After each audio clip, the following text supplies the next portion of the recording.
YSR Congress party మా అధినాయకుడు జగన్మోహన్ రెడ్డికి పాదాభివందనం చేస్తున్నాం. వారి ఆదేశంతో, వారి ఉపదేశంతో వైఎస్ఆర్ కాంగ్రెస్ పార్టీ మా నాయకుడైనటువంటి అంబటి రాంబాబు గారి వెనక మమ్మల్ని కార్యోన్ముఖులు చేసి ప్రతి గంటకి మానిటర్ చేస్తున్నటువంటి జగన్మోహన్ రెడ్డి గారు ఒక కార్యకర్తకి జరిగినా కూడా ఇదే విధంగా ఆయన ఇంట్రెస్ట్ తీసుకుంటున్నారు. రాంబాబు విషయంలో నన్ను సుదర్శన్ పిలిచి ఎన్ని రోజులు ఎన్ని గంటల్లో బయటకు తీసుకొస్తారు రాంబాబు అడిగినటువంటి ఒక పని జగన్మోహన్ రెడ్డి గారు మాకు ఇచ్చిన ఆదేశం. మీకు అంతా తెలుసు, సాయంత్రం 4:30 నుంచి సుమారు రాత్రి 12:30, 1 గంటల దాకా జరిగినటువంటి ఒక దహన కాండ, అరాచక తత్వం, లెక్కలేని తత్వం, భయం లేని తత్వం, రాజ్యాంగం ఉంది, పోలీసు ఉంది, చట్టాలు ఉన్నాయని మర్చిపోయినటువంటి పరిస్థితి చాలా దురదృష్టకరమైనటువంటి విషయం. అది గతం జరిగిపోయింది.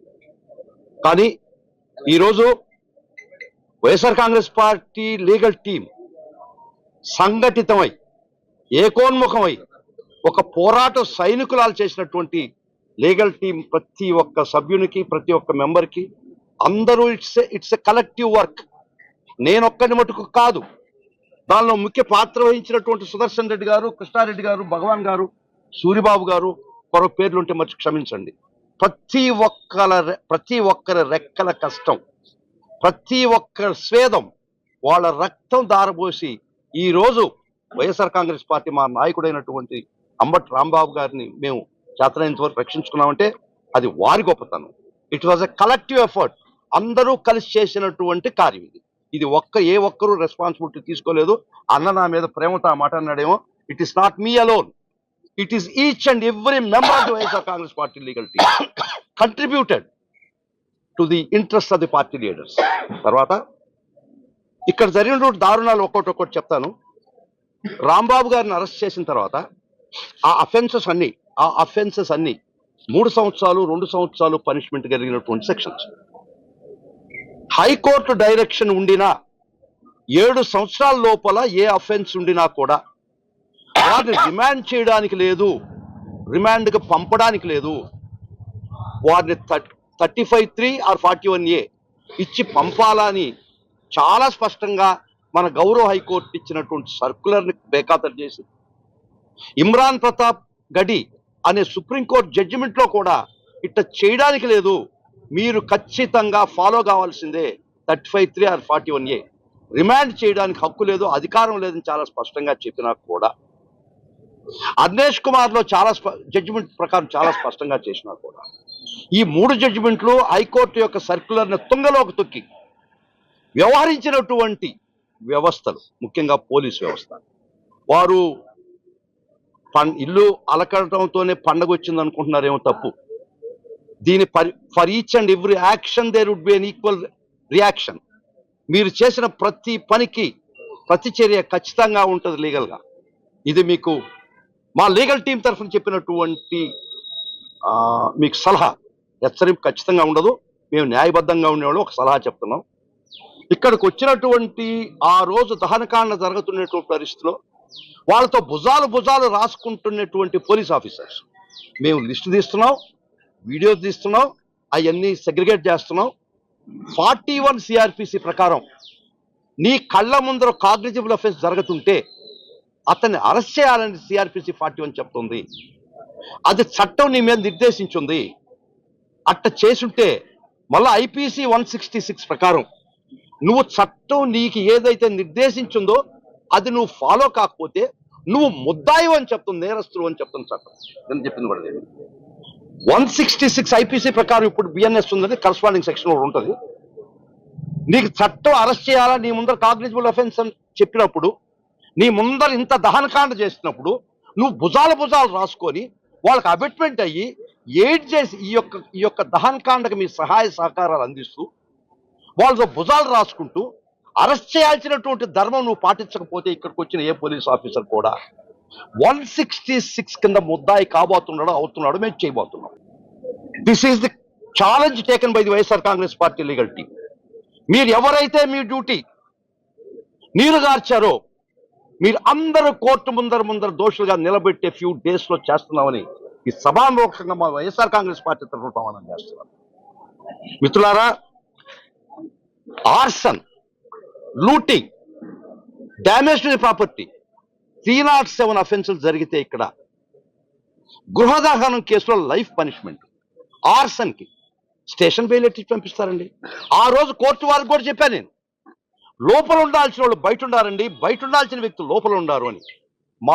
మా యొక్క ఎన్ని అరణ్య రోదన అయింది కోర్టు వారి దగ్గర, అరణ్య రోదన అయింది.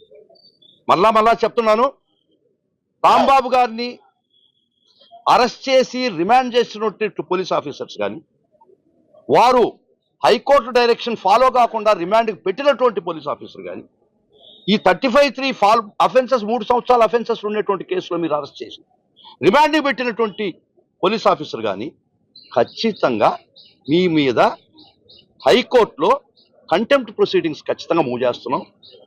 ఈ డైరెక్షన్స్ కూడా బేఖాతరు చేసినటువంటి న్యాయ వ్యవస్థలో ఎవరైతే తప్పు చేసి ఉండారో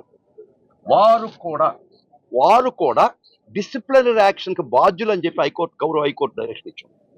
ఎన్ని లీగల్ పాసిబిలిటీస్ ఉన్నాయో, మాకు చట్టంలో ఏ అయితే హక్కులు ఇచ్చున్నారో, మాకు చట్టంలో ఏ పరిధిలో మేము పనిచేయాలనో ఆ పరిధిలో పనిచేసి ఖచ్చితంగా ఈ ముద్దాయిలు అనేవాళ్ళు ఖచ్చితంగా ఈరోజు తప్పించుకునే అవకాశం ఖచ్చితంగా ఇచ్చే పరిస్థితి YSR Congress party legal team ఇవ్వదు. వారిని కస్టోడియల్ టార్చర్ చేశారు. కస్టోడియల్ టార్చర్ అంటే ఫిజికల్ టార్చర్ మాత్రమే కాదు, మానసికంగా హింసించడం కూడా కస్టోడియల్ టార్చర్. వారిని పెట్టినటువంటి కస్టోడియల్ టార్చర్కి దానికి బాధ్యులైనటువంటి పోలీస్ ఆఫీసర్స్ కూడా మేము చర్య తీసుకోమని కోర్టు ద్వారా ఖచ్చితంగా ఇవన్నీ చేయబోతున్నాం. ఇది ఈ విధంగా అరాచకవాదులని ఎంకరేజ్ చేస్తూ ప్రజల ప్రాణాలను రక్షించాల్సిన పోలీస్ వ్యవస్థ భుజాలు రాసుకుంటూ అబెట్మెంట్ చేస్తూ ఆ కార్యాలకి ఎయిడింగ్ ఇచ్చి మీరు సహకరించినటువంటి పోలీస్ ఆఫీసర్ అందరూ కూడా చట్టం ముందు దోషులుగా నిలబడే రోజు చాలా దగ్గరగా ఉంది. It should be a lesson, it should be model, it should be precedent. ఇది ఖచ్చితంగా in the annals of legal history, చరిత్ర రాస్తే, పుటలు రాస్తే ఖచ్చితంగా ఈ కేసు కొన్ని పేజీలు కేటాయించేటట్టు మేము ఖచ్చితంగా చేస్తాం. ఈ చరిత్రలో న్యాయ వ్యవస్థ చరిత్రలో రాంబాబు గారి ఇన్సిడెంట్ ఖచ్చితంగా కొన్ని పేజీలు ఉంటాయి, ఎప్పటికీ కొన్ని ఆర్కైవ్స్ ఆఫ్ లీగల్ హిస్టరీ. ఎందుకంటే ఈరోజు వారి మీద జరిగింది, రేపు ఆయన మీద జరగదు, రేపు నా మీద జరగదు. మీకు ఒక విషయం తెలుసో తెలీదో మిత్రులారా, మీడియా మిత్రులారా, ప్రజలారా, ఒక విషయం చెప్తా. జర్మనీలో హిట్లర్ రూల్ చేస్తున్నప్పుడు గెస్టాపో అనే పోలీస్ ఆర్గనైజేషన్ ఉండేది, సిఐడిస్. వారు హిట్లర్ని వ్యతిరేకించిన ప్రతి వర్గాన్ని ఒక్కొక్క వర్గాన్ని అనిహిలేట్ చేస్తూ పోయారు. First they came against juice, యూదులు వెంటబడి వాళ్ళు పట్టుకుపోయి గ్యాస్ చేంబర్లో చంపేశారు. నేను యూదుల్ని కాదని పక్కన నిలబడి, నేను యూదుల్ని కాదు కదా, ఆయన కదా పట్టకపోయిందని చూస్తున్నారు. తర్వాత కమ్యూనిస్టుల మీదకి వచ్చారు.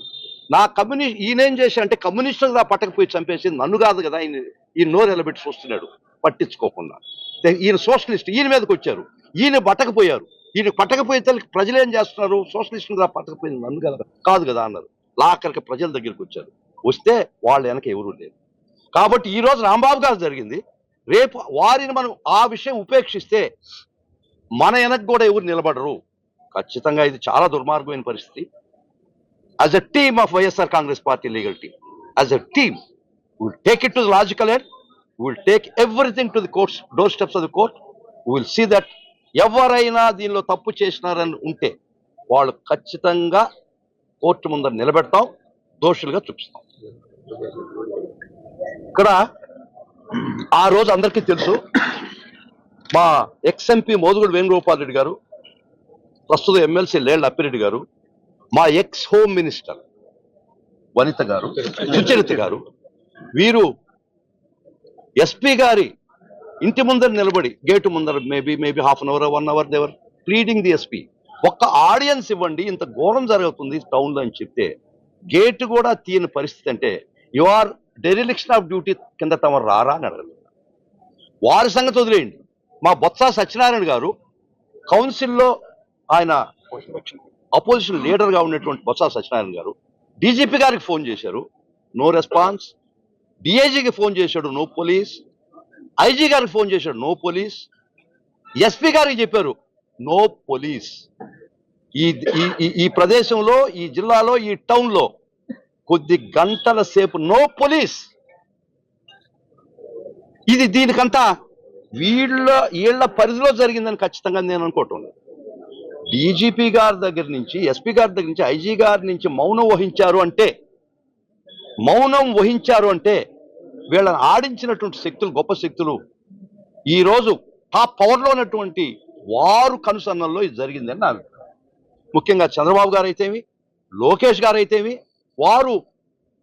వారు మాత్రమే ఈ రేంజ్లో ఈ విధంగా పోలీసుని సైలెన్స్ చేసే శక్తి వారికి మాత్రం ఇంకెవరికి లేదు. కాబట్టి ఈ సైలెన్స్ చేసే శక్తి వాళ్ళ చేతుల్లో, ఈ రాష్ట్రాన్ని నడుపుతున్నటువంటి గొప్ప ఆ నాయకుల చేతుల్లోనే మాత్రమే ఉంది. కాబట్టి దీనికి సంబంధించి దీనికి బాధ్యులైన ప్రతి ఒక్కరూ కూడా ఒక రోజుకి ఖచ్చితంగా జవాబు చెప్పే పరిస్థితి తీసుకొస్తారు. 100%.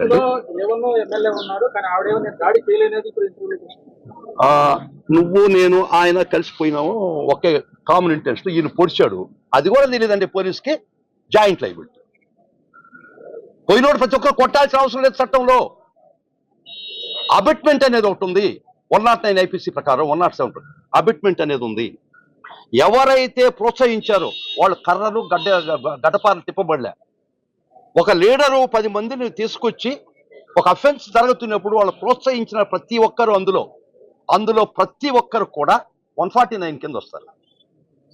కాబట్టి నేను జాయింట్ లైబిలిటీ అంటారు. 5 లోపల అయితే 34 వస్తుంది, 5 మించితే 149 వస్తుంది. వీళ్ళు ఎక్కువ 5 పైన. కాబట్టి ప్రతి ఒక్కరు ఆ అఫెన్స్ లో పార్టిసిపేట్ చేయాల్సిన అవసరం లేదు. ఆ intention, sharing of the intention ఉంటే వాళ్ళు ఖచ్చితంగా ముద్దాయిలు అవుతారు. విచిత్రం ఏంటండి, ఆర్సన్ కేసులో పోలీస్ స్టేషన్లో బెయిల్ ఇచ్చేది ఏంటండి? చట్టాలు మారినాయా?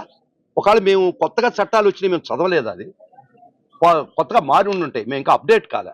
ఆర్సన్ కేసులో కూడా పోలీస్ స్టేషన్లో ఇచ్చి బెయిల్ ఇచ్చి పంపిస్తున్నారంటే, వారిని 18 లోపల పెట్టారంటే ఎక్కడికి పోతున్నామో ఒక్కసారి ఆలోచిస్తే అది అందటం వల్ల మనసు.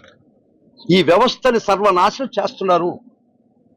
వ్యవస్థలు అన్నిటినీ గుప్పిట్లో పెట్టుకుంటున్నారు. ఈ రోజు ఒక ఎక్స్ మంత్రికి జరిగింది, రేపు ఒక కామన్ వ్యక్తికి జరిగితే ఎవరు రక్షణ? వారికి జరిగితేనే గతి లేదు. ఈరోజు ఇంత పెద్ద అరాచకం చేసినా కూడా ఈ పోలీస్ వ్యవస్థకి చీమ కుట్టినట్టు కూడా లేదు. స్టేషన్ బెయిల్ ఇచ్చి పంపిస్తారండి మీరు? ఇది ఆర్సన్ కేస్, ఇది attempt to murder case, wear the property was burned, his cars was damage and burns, his house was burned. అది ఇంకా ఒకటి దానికి ముందర మీకు అందరికీ తెలుసు వారు ఏం చెప్పారంటే 24 గంటల్లో అప్పుడు ఒక లెక్క, ఇప్పుడు ఒక లెక్క సినిమా చూపిస్తారు. He will come under also arbiter. ఈ అఫెన్స్ కి అబిటారు చాలా మంచి ప్రశ్న అడిగారండి మీరు. ఈ గౌరవ మంత్రి వారు కూడా ఈ కేసులో అబిటార్ కింద వస్తాడు, ముద్దాయి కింద వస్తాడు. చట్టం అది చెప్తుంది. చట్టం మీ చుట్టం అనుకోని ఇప్పుడు అనుకుంటున్నారు. చట్టం ఎల్లకాలం చుట్టం ఉండదు. మీకు చట్టం అనేది కొద్ది కాలమే చుట్టం ఉంటుంది. మళ్ళా ఇంకొక మాట చెప్పి ముగిస్తాను. ఈ సృష్టిలో nothing blooms for the year long. అంటే ఏ చెట్టు కూడా సంవత్సరం అంతా పుష్పించదు. ప్రతి చెట్టు, ప్రతి పుష్పం సీజనల్ మాత్రమే. ఇప్పుడు మీ సీజన్ రన్ అవుతుంది, మీరు పుష్పిస్తున్నారు. Nothing in this nature blooms for the year long. గుర్తుపెట్టుకోండి. వెలుగు చీకటి వెలుగులు అట్టా ఉంటాయి. కానీ మా నాయకుడు, మా ప్రీతం నాయకుడు జగన్మోహన్ రెడ్డి గారు చెప్పినట్టు ఒక విషవృక్షం, ఒక విష విత్తనం నాటారు. దాని పర్యవసానం అన్కంట్రోలబుల్. కాబట్టి ఒక చట్టము, న్యాయము ఈ రాష్ట్రంలో ఉంది లేదు అనుకున్న పరిస్థితి మీకు తీసుకొస్తే, ఒక పాత చీఫ్ జస్టిస్, మొన్న రిటైర్ అయినటువంటి chief justice of India Gavai గారు గుజరాత్లో ఒక మీటింగ్లో మాట్లాడిన ఒక మాట చాలా గొప్ప మాట్లాడారు వారు. చాలా ఉపదేశం అది. If trust deficiency creeps into the minds of the people, they will not come to the courts, they will settle this courts in the streets. ఆ పరిస్థితి తీసుకురావద్దు అని చెప్పారు గవాయ్ గారు. ఒక వ్యవస్థ మీద నమ్మకం ఈ ప్రజల్లో కోల్పోయిన రోజు ఈ పోలీస్ వ్యవస్థ దగ్గర న్యాయం చేయమని ఎవడు రాడు. ఏ వ్యవస్థ మీదైనా నమ్మకం కోల్పోయినటువంటి మరుక్షణం బాధితులు పోలీస్ స్టేషన్ కానీ కోర్టులకు కానీ పోరు. వారు గవాయి గారు చెప్పినటువంటి అమృతమైనటువంటి మాటలు అవి, అమృత గుళికలయ్యి. If trust deficiency creeps in to the public mind, they will not approach the institutions, they will settle the scores in the street which leads to vandalism అని చెప్పాడు. వద్దు, వ్యవస్థల మీద నమ్మకం పోనీయొద్దు. ఇంకా ఈ రాష్ట్రంలో మహానుభావుడు అంబేద్కర్ రాసినటువంటి రాజ్యాంగం ఇంకా ఉందని మాకు అనిపించనివ్వండి. ఒక కామన్ మ్యాన్ కనిపించనివ్వండి. ఇంకా పోలీస్ మాన్యువల్ రన్నింగ్ లో ఉందని అనిపించండి. సిఆర్పిసి ఇప్పుడు బిఎన్ఎస్ఎస్ ఈ రాష్ట్రంలో అమల్లో ఉందనిపించండి. బిఎన్ఎస్ ఈ రాష్ట్రంలో పనిచేస్తుంది అనిపించండి. బిఎన్ఎస్ఎస్ సిఆర్పిసి ఐపీసీ ఏమీ లేవు, రాజ్యాంగం ఈ రాష్ట్రం లేదని వచ్చిన రోజు రాకూడదని మొక్కతుండా మీకు ఆ పరిస్థితి తీసుకురావద్దు. అది మంచిది కాదు. ఆ రోజు వచ్చిన రోజు మీ చేతిలో కూడా ఉండదు. ఇంకా రాష్ట్రం అల్లకల్లోలం అవుతుంది. In the interest of the state, ఈ రాష్ట్ర భవిష్యత్తు కోసం, ప్రజల యొక్క మాన ప్రాణాలు రక్షించే దానికోసం ఖచ్చితంగా మన లీగల్ టీం ముందుంటుంది. Will take everything to logical end. Will not leave everything. We are not helpless. అంత అశక్తులు మటు కాదు. చట్టం న్యాయం ఉండే రోజులు, ఈ రాష్ట్రంలో రాజ్యాంగం బ్రతికుండే రోజులు, ఈ రాజ్యాంగంలో ఈ రాష్ట్రంలో బిఎన్ఎస్ఎస్ అమల్లో ఉండే రోజులు, ఈ రాష్ట్రంలో బిఎన్ఎస్ అమల్లో ఉండే రోజులు ఖచ్చితంగా మేము పోరాడతాం.